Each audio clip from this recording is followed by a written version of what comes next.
હરિપ્રબોધમ પરિવારના હરિસ્વરૂપ પ્રદેશ વડોદરાના યુવા યુવતીઓની તો યુવાની ધન્ય બને શિબિરનું આયોજન પ્રાદેશિક સંતવર્ય પૂજ્ય સુચેતન સ્વામીના પ્રત્યક્ષ માર્ગદર્શન હેઠળ વડોદરા મુકામે વડસરમાં આવેલ છાયા પાર્ટી પ્લોટ ખાતે રવિવાર તારીખ 28/4/2024ના રોજ કરવામાં આવ્યું હતું।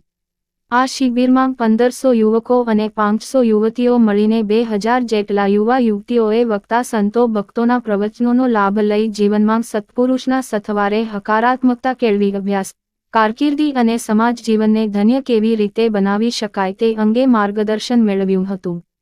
શિબિરની શરૂઆતમાં ગુરુવંદના કીર્તન સ્તવનની સંગીતમય રજૂઆત કરી ગુરુમહિમાની અભિવ્યક્તિ કરવામાં આવી હતી। રિપોર્ટર અફઝલ રજા ખત્રી, GPK ન્યૂઝ।